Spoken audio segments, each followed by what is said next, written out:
Kita ingin meninggalkan sekat-sekat masa lalu.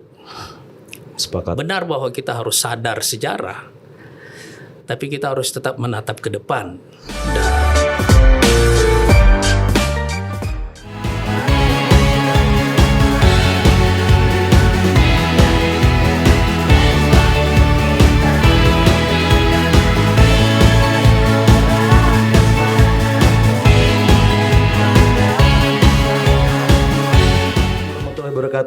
Selamat berjumpa kembali di Gelora Bali Talks. Ya teman-teman, apa kabar semua? Semoga tetap sehat walafiat meskipun kondisi sedang tidak mendukung. Pada kesempatan kali ini tidak seperti episode sebelumnya yang biasanya di program sebelumnya kita mengundang ketua bidang yang ada di DPW Gelora Bali untuk menjelaskan bidang-bidang apa aja sih yang ada di Gelora Bali. Hari ini kita kedatangan tamu istimewa teman-teman. Saking istimewanya tidak terprediksi gitu, kaget banget kita beliau bisa hadir di tengah-tengah kita di podcast kita kali ini. Kali ini kita kedatangan tamu istimewa yaitu Ketua Umum Partai Gelora Indonesia Bapak Haji Anies Mata. Selamat siang Bapak, apa kabar? Alhamdulillah sehat. Bali sehat? Sehat alhamdulillah Pak. Alhamdulillah. Gimana perjalanan tadi kemari, lancar? Yang pertama cuaca sangat bagus, Alhamdulillah jadi lancar sepanjang jalan. Baik. Tapi yang lebih mengagetkan penumpang penuh. Dan susah betul cari tiket. Luar biasa, berarti perlahan pariwisata sudah mulai bangkit ya. Ini pertanda baik nih. Amin. Bali mulai pulih. Baik, sekali kami ucapkan selamat datang di pulau kami tercinta, Pulau Dewata. Rindu rasanya bertemu dengan Pak Ketua. Mungkin bisa disapa dulu teman-teman Pak, menyampaikan sepatah dua kata untuk subscriber kita. Untuk teman-teman dan sahabat Gelora di Bali, selamat sore. Saya bahagia sekali akhirnya bisa mendarat di Bali setelah sekian lama, sejak lockdown ya, hampir 2 tahun. Betul. Saya tidak berkunjung ke Bali. Dan Bali ini ada di tempat yang paling dalam di hati saya. Wow. Istimewa sekali Pak. Merasa tersanjung kita. Mau tahu rahasianya kenapa? Kenapa? Karena inspirasi mendirikan Partai Gelora itu, idenya pertama kali digagas di Bali. Luar biasa. Nanti boleh kita spill sedikit kenapa bisa ada di Bali. Jadi kalau saya datang ke Bali, saya ada kerinduan tersendiri. Keren, luar biasa. Nah, kalau bicara Bali Pak, tadi Pak Anies sempat bilang pesawat penuh, pertanda baik untuk pariwisata kita. Ngomong-ngomong Bali nih, kalau ke Bali, tempat wisata nih, destinasi wisata yang menurut Pak Anies ikonik, dan kalau misalnya Pak Anies kesini kudu datang nih kesini nih, apa Pak Anies? Sebenarnya yang paling ikonik di Bali itu bukan spot wisatanya, tapi auranya.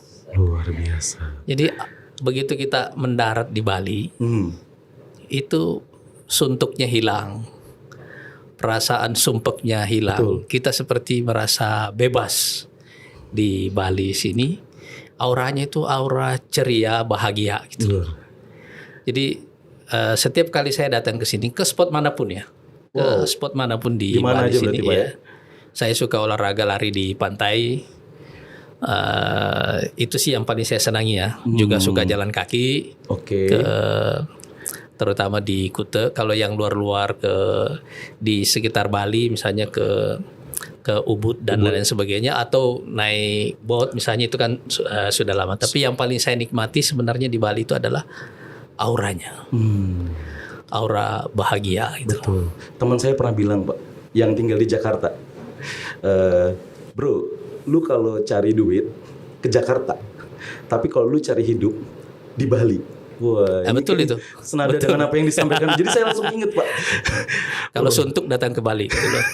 Siap. Oke, bicara Bali nih Pak, kan yang tadi dibilang bukan hanya destinasi wisata ya, bukan hanya jalan-jalan dan sebagainya. Tentunya tidak lepas dari masyarakat Bali. Masyarakat Bali tentunya kita kenal dengan heterogen kemajemukannya dan toleransinya tentunya. Saya ingin tanya nih pendapat Pak Anies terkait dengan masyarakat Bali yang sedemikian itu tadi, ditambah lagi dengan budaya yang menjadi ciri khas Bali. Menurut Pak Anies seperti apa? Jadi orang-orang Bali ya. Dan saya kira hampir semua pendatangnya yang tinggal sudah lama di sini pasti terserap dalam budaya dan karakter khas orang Bali. Itu beragam tapi harmoni. Betul. Jadi di sini semua keragaman ada, tapi semua juga harmoni. Gitu. Saya kira itu satu karakter yang biasanya ditemukan pada orang-orang yang terbiasa menerima tamu dari berbagai macam latar belakang etnis, bahasa, agama, budaya dan seterusnya. Jadi mereka tumbuh dengan keragaman yang harmonis. Jadi kalau kita di Bali itu kita bukan cuma merasa ceria, bahagia, bebas, tapi juga ada perasaan lain yang menyertainya karena faktor harmoni itu. Itu rasa aman. Oh iya. Iya, kita merasa aman aja di Bali di sini. Anda tidak terlalu khawatir misalnya ada orang yang akan melakukan kekerasan kepada Anda. Betul. Iya kan? Betul. Jadi di sini misalnya fungsi jawara-jawara kalau dibahas orang di Banten ini kalau di sini. Itu bukan fungsi yang menakuti orang, justru fungsi pengamanan itu. Pengamanan, betul. Jadi keragaman yang harmoni itu adalah ciri yang paling melekat pada orang-orang Bali. Semua orang merasa disambut sebagai tamu di sini gitu. Wah, luar biasa. Saya merasa makin bangga tinggal di Bali, Pak. Tidak ada niatan pindah ke Bali, Pak Anies. Nah, sebenarnya saya kalau itu lagi suntuk saya suka ke sini cari ide itu. Oh iya. Dan diam-diam kita juga cari nafkah juga di Bali.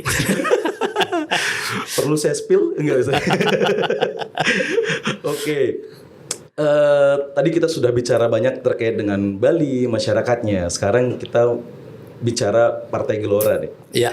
Partai Gelora yang ada di Bali, tentunya Partai Gelora di Bali ini menurut saya sudah mulai diterima di masyarakat Bali khususnya.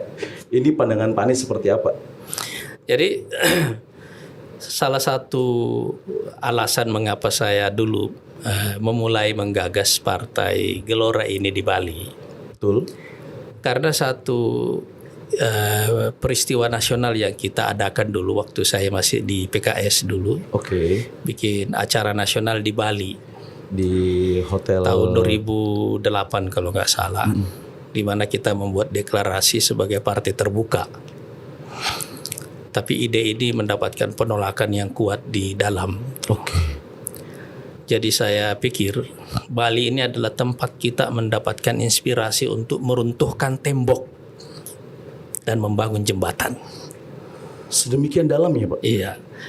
Jadi yang kita lakukan di Partai Gelora ini pertama-tama adalah meruntuhkan tembok.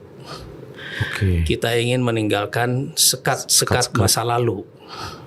Sepakat. Benar bahwa kita harus sadar sejarah, tapi kita harus tetap menatap ke depan.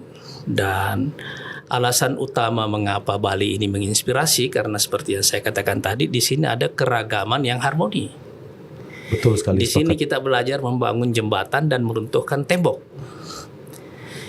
Dulu ada sekat kanan, tengah, kiri, ya kan? Betul. Nggak pernah kebayang bahwa dulu ada partai Islam yang bisa bikin acara di Bali. Oh iya, iya kan? Iya benar Pak. Dulu nggak kebayang begitu kan? Seakan-akan ini wilayah yang diharamkan bagi itu kan? Itu kan kita membangun tembok dalam mind block di dalam pikiran-pikiran kita semua kan. Nah, kita ingin meruntuhkan tembok-tembok ini semuanya dan mencoba membangun satu jembatan baru.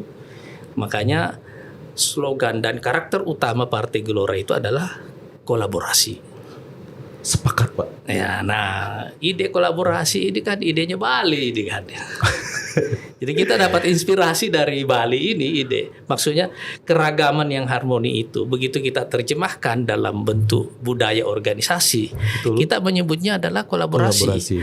Saya kira pesan ini yang akhirnya membuat kami di Partai Gelora ini sesuai dengan laporan teman-teman dari DPW ini dan data-data yang kami lihat ini mendapatkan penerimaan yang alhamdulillah Luar biasa. sangat luas di Bali, dan postur Partai Gelora secara nasional ini mewakili postur demografi Indonesia baik secara agama, secara umur, secara pendidikan. Betul. Jadi makanya disebutnya Partai Rakyat ini, Oh, gelombang iya. rakyat. Gelombang rakyat. Gelombang rakyat. Karena dulu biasanya orang kalau partai kanan itu kan pakainya istilah umat. Betul. Nah, kalau tengah pakainya istilah bangsa. Bangsa, iya. Kalau Kalau kiri dia pakai istilah rakyat. Padahal sama semua Sama artinya semua ini sebenarnya kan. maksudnya. Nah, kita mau runtuhkan tembok ini, kita pakai istilah rakyat. Betul. Ya kan? Karena istilah ini supaya kita keluar dulu dari sekat-sekat istilah ini semuanya. Nah, tapi rakyat yang di sini adalah rakyat yang bisa menjadi pelaku sejarah. Oke. Kenapa kita perlu meruntuhkan tembok dan membangun jembatan? Karena sekarang kita menghadapi masalah yang sama. Contoh soalnya misalnya, pandemi ini kan masalah bersama kan? Betul. Dan Bali ini yang paling terpukul kan dengan Sangat berdampak pandemi ini kan. Coba bayangkan gitu ya. Kita menghadapi satu masalah bersama, tapi kita bangun tembok. Bagaimana kita menghadapi masalah itu? Nggak bisa, Pak. Iya kan? Betul. Jadi kalau kita mau menghadapi masalah bersama itu, yang pertama-tama kita hilangkan adalah sekat di antara kita dulu gitu loh. Nah, sekat ini kita runtuhkan, kita bangun jembatan, kita komunikasi. Apa ini makhluk yang namanya pandemi ini, COVID ini? Betul. Iya kan? Betul. Kok tiba-tiba Bali yang Muncul. tadinya ramai jadi adem, jadi sepi. Minus sekian triliun setiap tahun. Iya. Itu kan masalah bersama, bukan cuma masalah Bali kan? Betul. Bali cuma ada di permukaan yang tampak paling menderita. Gunung Iya kan? es lah kayak gitu. Tapi semua kan pada dasarnya mengalami mengalami Hal yang sama. gitu loh. Karena kita menghadapi masalah yang sama, kita harus berdiri di barisan yang sama itu. Wah, luar biasa. Itu. Saya sepakat dengan Pak Anies yang menyebutkan sekat-sekat tadi. Ya, khususnya kami, karena kebetulan saya ada di bidang generasi muda. Oh, Jadi itu sangat berasa, Pak Anies. Jadi kalau dulu mungkin harus A, harus B, harus C. Tapi ketika sekarang ini kami diberikan kebebasan untuk berkolaborasi dengan siapapun. Jadi buat teman-teman mungkin yang dulu seperti anti dengan partai, tidak mau terlibat dengan bendera partai, sekarang mulai ikut secara tidak langsung mungkin. Jadi penerimanya jauh lebih mudah. salah satu yang menarik memang dari fenomena di Partai Gelora yang kita rasakan ini adalah banyak yang sekarang terdaftar sebagai anggota akan membuat satu cerita begini. Ini adalah pengalaman politik pertama dalam hidupnya. Termasuk saya. Serius, Pak, termasuk saya adalah Jadi, pengalaman pertama saya. Karena orang merasakan keterbukaan itu. Saya juga ingin mengatakan bahwa yang punya banyak sekat itu bukan hanya di partai kanan, juga di partai tengah maupun di partai kiri. Sama juga mereka juga mempunyai main blok seperti itu. Oke. Jadi kebutuhan untuk meruntuhkan tembok itu kebutuhan bagi orang di kanan, di tengah, dan di kiri sama Semua semuanya. sama. Itu. Pada akhirnya kita punya satu identitas bersama namanya Indonesia. Oh, luar biasa. Oke.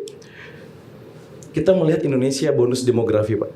Dengan generasi milenials yang cukup banyak. Ya. Nah, Partai Gelora sendiri, kebetulan saya bilang lagi, kami ada di generasi muda. Menurut Pak Anies peluangnya seperti apa dengan generasi muda? Jadi seperti yang saya katakan tadi, postur anggota Partai Gelora ini merepresentasikan, mewakili postur demografi Indonesia. Oke. Misalnya secara umur. Lebih dari 60% anggota Partai Gelora sekarang ini itu berumur antara 18 sampai 44. Oke.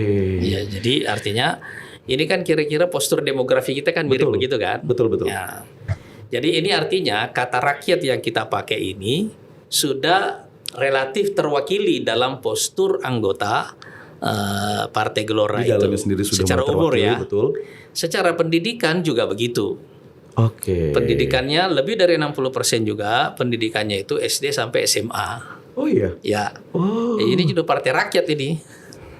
Jadi ini antara pendidikan, begitu juga agama misalnya itu relatif terwakili. Jumlah muslim non-muslimnya di sini itu relatif terwakili sama dengan postur demografi kita di Indonesia. Keren. Karena tidak banyak partai yang memikirkan seperti itu, Pak. Ya. Betul. Nah, makanya sekarang karena terutama isu-isu yang kita angkat sekarang ini adalah isu-isu yang mewakili persoalan kita bersama. Ya kan? Misalnya nanti kita akan mengangkat isu climate change itu ya, perubahan iklim. Iya kan? Kita juga akan, kan ide pandemi ini kan salah satunya berhubungan juga dengan isu climate change itu tadi ya. Tapi kita juga akan mengangkat isu misalnya pemberdayaan ekonomi, UMKM, terutama UMKM misalnya begitu ya. Itu kan masalah-masalah bersama yang harus kita angkat itu loh. Betul. Kita punya satu identitas besar namanya Indonesia. Lalu kita punya identitas lain di luar dari Indonesia itu, mau Muslim, mau Kristen, mau Hindu, mau Buddha dan seterusnya. Itu adalah identitas lain yang melekat dalam identitas kita bersama yang namanya Indonesia. Keren banget. Nah, dalam identitas bersama ini kita punya masalah itu tadi. Kita menghadapi masalah yang sama. Nah, jadi kita mengangkat isu-isu ini supaya kita bisa berkolaborasi menyelesaikan masalah-masalah bersama itu. Kita bicara masalah bersama. Pandemi COVID, terutama untuk Bali paling berasa buat kita, terutama kita pelaku ekonomi pariwisata. Mungkin boleh share sedikit pandangan, mungkin solusi apa yang bisa dilakukan kita di Bali ini agar paling tidak kita bisa lebih baik lagi Pak menghadapi pandemi yang sekarang ini mungkin belum terlihat ujungnya ini Pak, kalau menurut saya pribadi.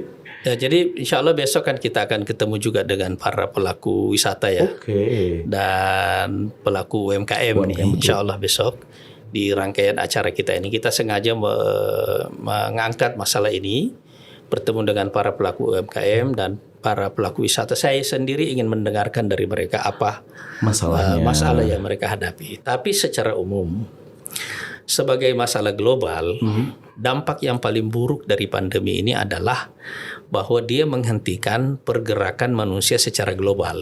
Betul.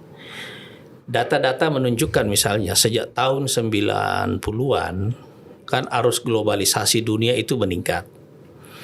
Tahun 90-an ketika jumlah manusia di planet ini baru sekitar 5 miliar, 3 miliar diantaranya melakukan perjalanan global. Artinya 60% warga dunia melakukan perjalanan global.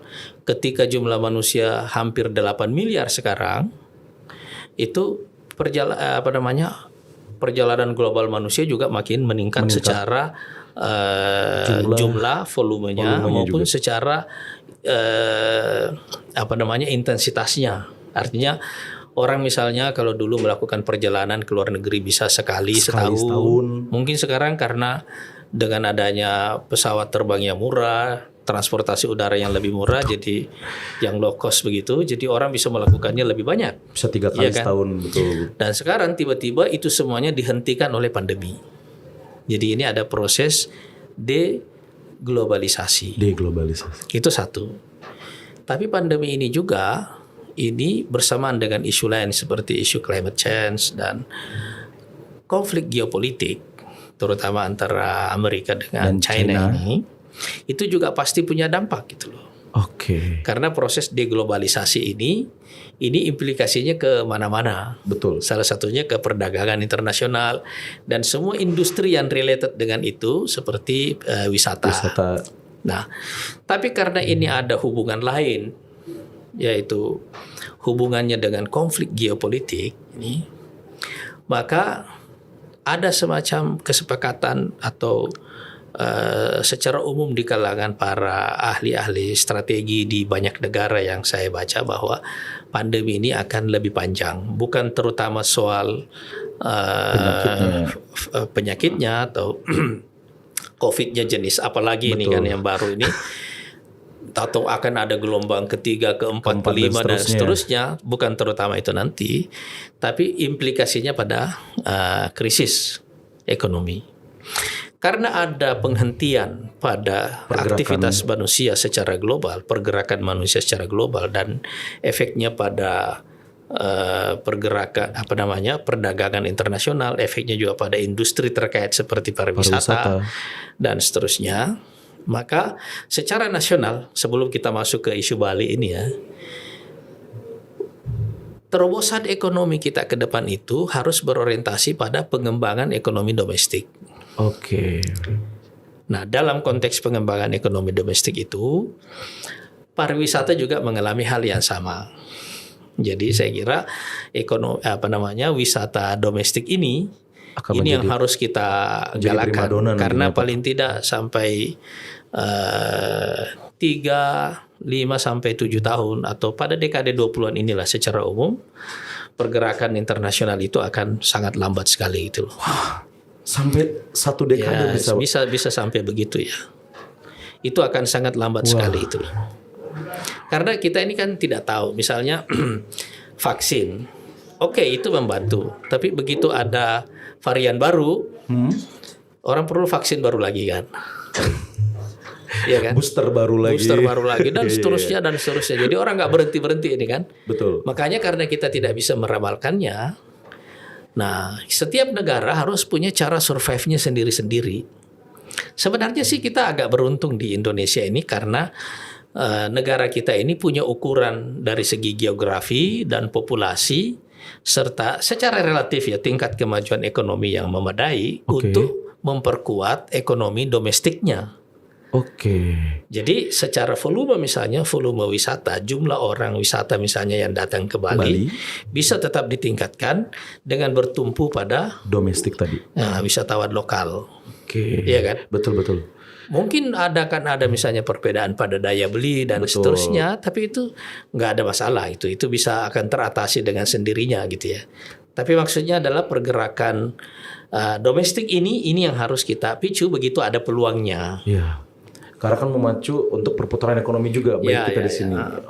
Tentu saja kita perlu mengingat bahwa karena COVID ini sebagiannya, untuk tidak mengatakan sebagian besarnya, sisi ketidakterdugaannya sangat besar sekali. Gitu ya.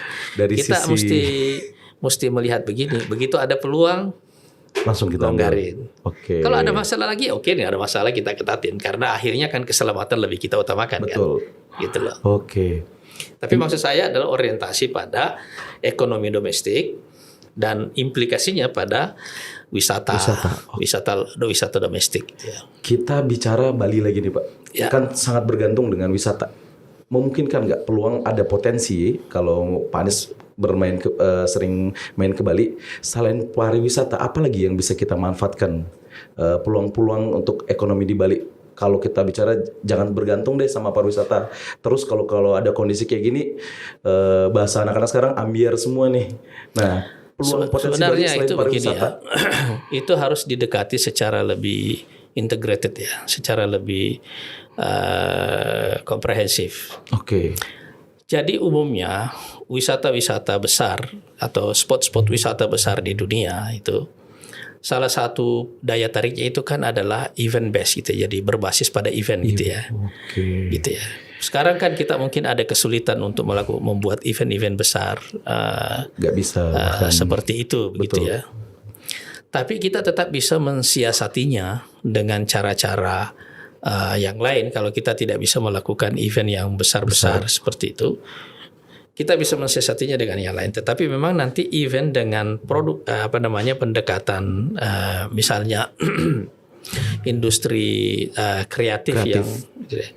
Tapi saya melihat begini, industri kreatif di Bali itu harus tidak terutama harus misalnya keluar begini dari, kalau ini orang bisnis bilang ini dari inside out. Jadi begini, rata-rata produk industri kreatif kita di sini berbasis pada apa yang bisa kita produksi. Betul. Iya kan? Iya. Itu yang kita tawarkan kepada wisatawan. Kan gitu kan. Nah, itu yang saya sebut dengan mindset inside out. Inside out. Dari dalam keluar. Sekarang balik. Dari luar. Outside in. Apa yang dibutuhkan orang pada umumnya kalau dia berwisata, itu yang kita produk. Lebih melihat peluang lagi Pak ya. Jadi ini cara pandang, mengubah perspektif saja begini nih. Dengan mengubah perspektif seperti itu, Itu kita insya Allah itu akan mempunyai dampak yang besar pada cara kita bekerja, pada jenis produk yang kita hasilkan gitu loh. Oke, keren luar biasa. Nah, misalnya ketika kita berorientasi pada turis domestik misalnya kayak begitu, kan pasti demand-nya berbeda dengan beda banget. Iya kan? Betul. Itu loh. Kan beda-beda setiap kita mesti melihat sisi itu begitu ya. Oke. Banyak input tadi ya, jadi perspektif itu menentukan segalanya ya Pak ya. Jadi terkait apa yang mau kita lakukan, apalagi kalau masalah industri kreatif. Balik lagi ke Partai Gelora nih, yang terbaru itu climate change. Apa yang mau diangkat, yang diharapkan dari Partai Gelora untuk mengangkat isu ini Pak? Climate change ini adalah isu besar yang sekarang ini menjadi ancaman. Bukan saja ancaman keamanan nasional terbesar, lebih besar daripada ancaman perang, tapi juga ancaman kelangsungan hidup kita. Dan Indonesia ini satu dari sekian negara yang ada di daftar paling besar akan menghadapi dampak dari climate change itu, karena kita negara kepulauan. Betul. Iya kan? Begitu ada kenaikan pada permukaan laut misalnya, kita adalah orang yang paling mungkin jadi korban di awal-awal begitu. Jadi kita harus melihat bahwa cara pandang kita kepada isu ini harus berbasis pada bahwa kita ini punya interest, punya persoalan jangka pendek dengan isu lingkungan hidup, climate change ini. Mungkin berbeda dengan negara-negara lain, terlepas dari bahwa kita mungkin menuduh negara industri maju bahwa mereka yang menyebabkan semua ini di awalnya, karena dalam waktu yang lama pertumbuhan ekonomi dibayar dengan kerusakan lingkungan. Tapi kita yang baru mau berkembang kok tiba-tiba harus dicegah karena persoalan climate change ini. Tapi akhirnya harus kita sadari bahwa ini kan masalah keselamatan kita bersama gitu ya. Betul.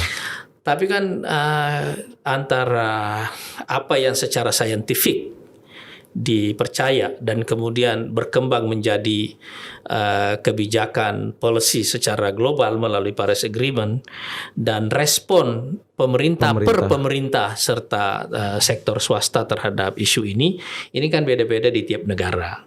Di kita ini ada low respon terhadap itu. Jadi respon kita itu terlalu lambat.